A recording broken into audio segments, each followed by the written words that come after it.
Good day, everyone. This is Dude. Today I have with me my wife, Kami. Hello.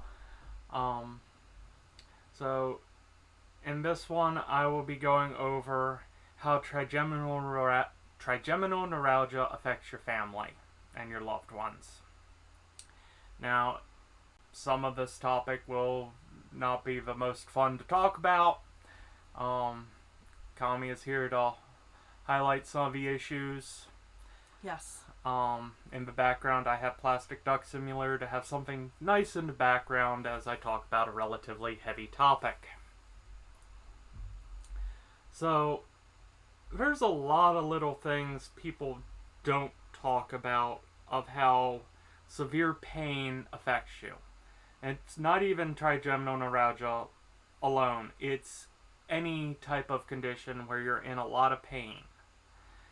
You're going to have a lot of psychological differences to your own actions, even if you don't realize it. And it was one of those I started to realize I was becoming a person I didn't like. Thankfully, I tried to note it and tried to rectify it, and I actually brought that up to Kami and others when it really dawned on me how much I had noticed changes in myself. Because Yes. I was very concerned because I didn't want to treat people who cared about me badly. It Hell, one of the few things that actually got me through some of the worst things was going, I need to keep going to help take care of, to help provide for, to help be with. And that was my wife, family, my pets. Those were all the motivations, but even then, at times. So, you become one of the simplest things to note is you become very short fused or snippy. It's sadly a side effect of a lot of pain in general. Anyone who's in a lot, it's somewhat of a coping because you're not intentionally trying to be mean, but you are kind of push people away as you can kind of just go into your corner and hopefully heal. It's a more of a psychological. Yes. And when you're one of the people being spoken to in that regard, sometimes it both helps and doesn't to keep in mind about that it's the pain talking, not your loved one. But sometimes things still hurt initially just because you weren't expecting a certain type of response. And going into that, so it's also with this whole psychological of what pain will do. So little things where Kami would tell me she loves me. Well, I'm in an episode, I can't respond. And a gesture which is being very kind and showing caring would just piss me off. No, I'm not saying this to Kami, but this is what's going on inside me.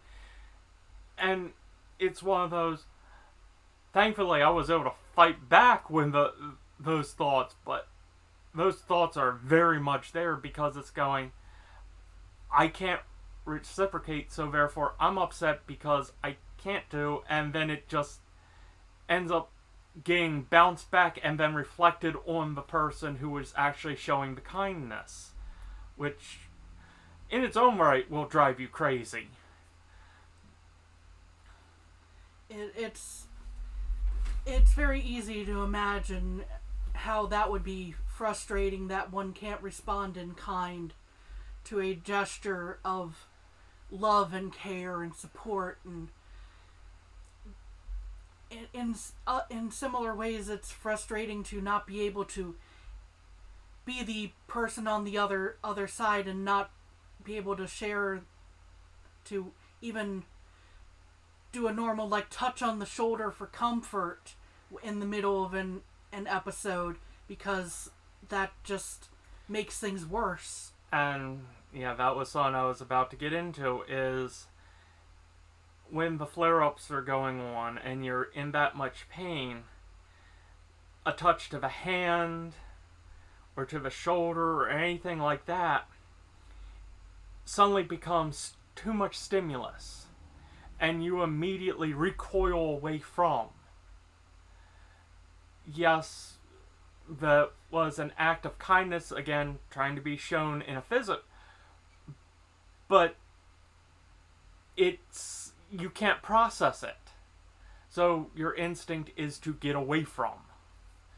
And that can cause a lot of fun friction, obviously, because it can't essentially be you essentially want to be away from the person you care about and the people you care about, not even be in the same room with them at times. And it's not them, it's the pain, but you're still fleeing from them and unable to even verbalize sometimes why you're fleeing from them. And normally, when this would be the thing you would want to do is to be around your loved ones, because that would be a calming presence under many circumstances. When you are in this horrific pain, it can, if one isn't careful, it can drive a wedge, essentially. Yes. Now, thankfully, Kami has always been very understanding. We've talked through things,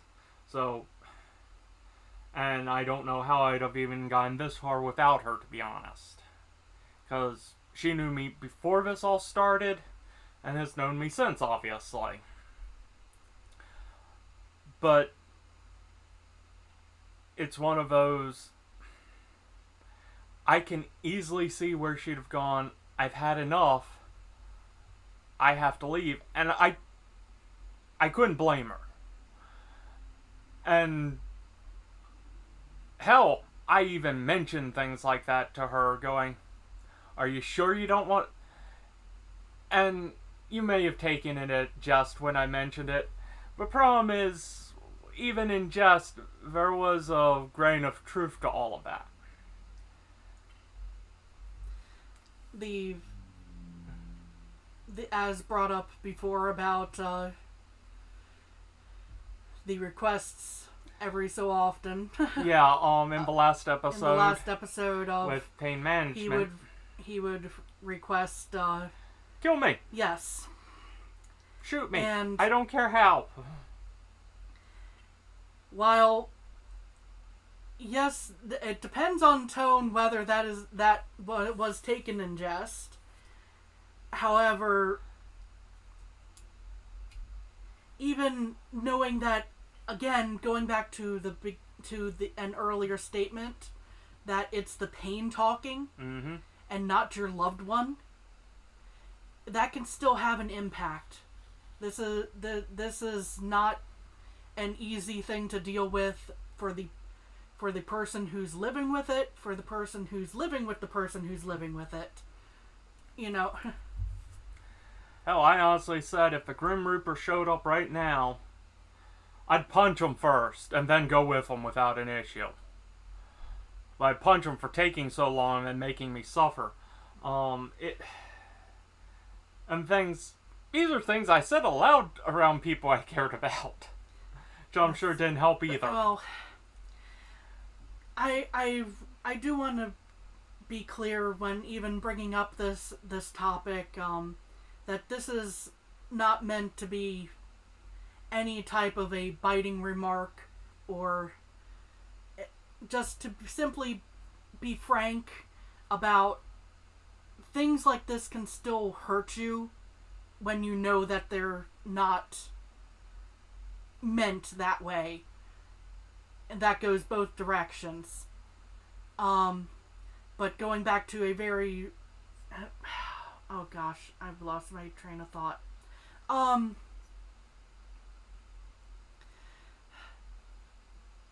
on the note of the repeated requests and the saying things like the Grim Reaper coming along, not minding that. These are things that, and as well as everything else that has come up, that can be resolved with good communication. Yes. You need to be able to talk to each other through whatever means are available to you. We often had to discuss via text or through notepads, but we still managed to have our conversations. Yes, and that was one of the big things. A lot of times did do where I couldn't talk because of things. I'd use like notepad on the computer real quick, just blow up the font so I could show the screen real quick and type things. Thankfully, Kami is usually really good at picking up what I'm about to say, so she's usually was able to finish sentences before I could even type them. That was the upside, so it did alleviate some of me trying to type out what I was thinking, and even through that, it's still, I was at least cognitive to a point where it's going, okay, this is a pain, no, you need to think about. And sometimes that was one of the ways I was able to overcome some of my own issues, was I need to focus on, okay, we need to ensure you're eating something, other family is eating, and getting taken care of. Yeah, I'm in horrendous pain. I'm going to be in horrendous pain no matter what I do. It was something else to focus on, even if it just took a little bit of the pain away. At least then I knew in the back of my head, hey, I'm doing something to show that I still care. Not easy. Especially during those times where I couldn't open my mouth without severe pain. And I've mentioned I went a good 11 days without solid food. Thankfully, carnation shakes are a wonderful thing. You can down really quickly if you need to. Not the most fun to live off of for over a week, but... And folks, be ready to run out and purchase a bunch of those in the event that your loved one needs them. Carnation and Shore. There's several that are similar, but it's going, hey, it was something I could quickly down in between things, or knowing that I was going to have an issue anyway, just down it as it triggered it, and just because I need to have something in me to continue going, and got dehydrated a few times because of that. Nothing too bad dehydration wise, but pushing fluids is always fun. But yeah, it sucks because even though I want to show caring and appreciation, at the same time, it was, if the flare-up, I couldn't handle any type of physical stimulus. Even the verbal stimulus was causing me to get upset. And thankfully, I've always been type, if I'm upset, it's either I say what's wrong, or note it in a notepad, or I just go off on my own. And even when we had set plans, for example. Yes, there were times when we would want to be, when we would have a scheduled vacation, for instance, and then there would be a flare-up. So, yeah. I'm realizing, and again, the pain and knowing that we were supposed to be leaving, and it suddenly reflected on itself again. So now I'm upset. I just ruined an entire vacation before it even started.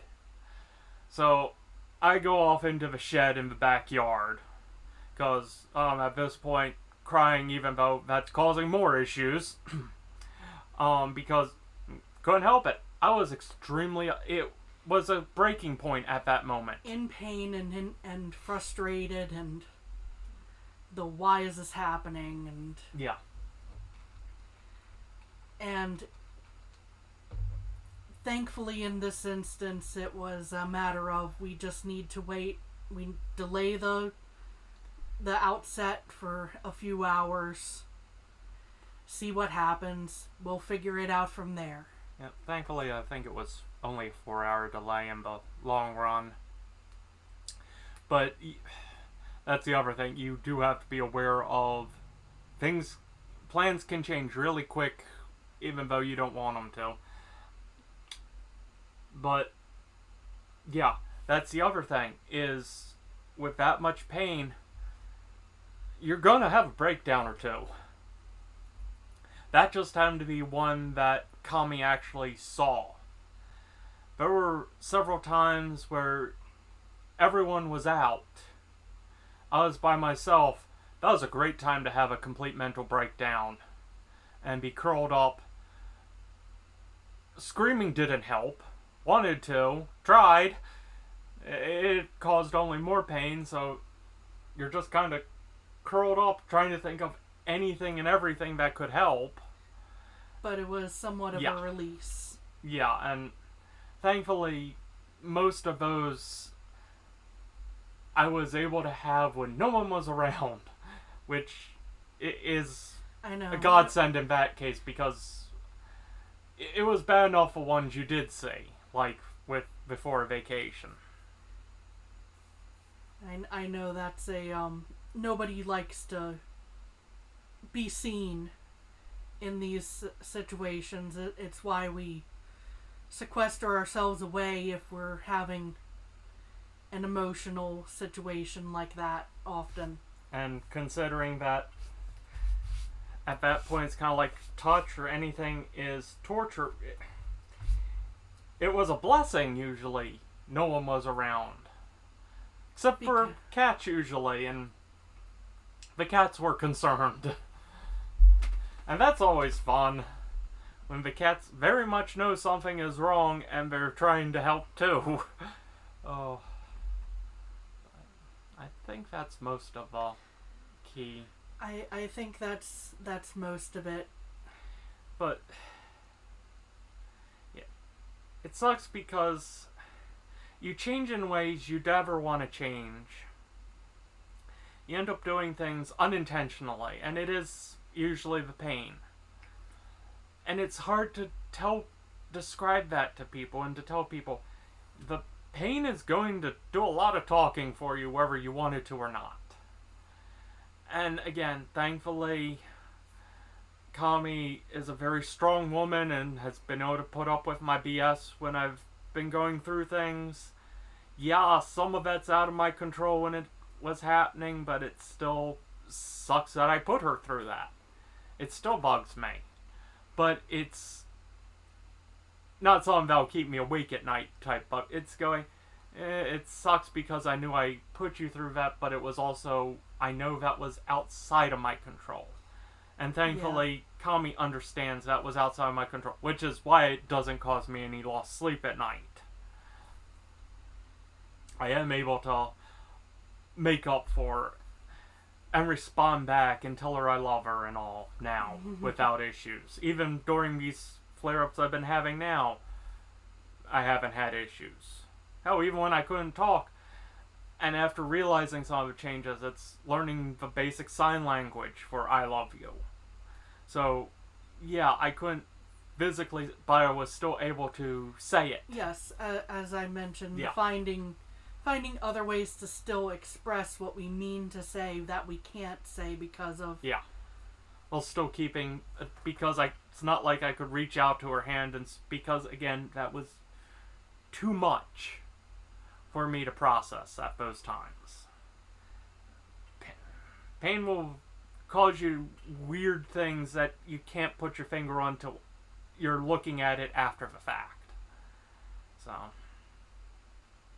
Anything else you'd like to add? Oh, not much aside from just saying to you directly, here, dude. I said sickness and then health. Yes, you did. And I meant that. Thank you. So, obviously, if anyone has more simple questions or anything that has been brought up throughout the series, please feel free to put them in comments. And I'll respond back when I'm able to. Unless they're completely outrageous questions, in which case I'll respond back, but you won't like the answer. So, but hopefully this series of videos has helped someone, and in particular this video helps family and friends of people who are suffering through severe pain and such understand it's not the person always talking, it's the pain, and sadly they might not know it's the pain talking. It's just a sad fact. So try to keep up with them, and hopefully something will come along where they're able to get out of that. So thank you all for tuning in. Have a good day. Bye.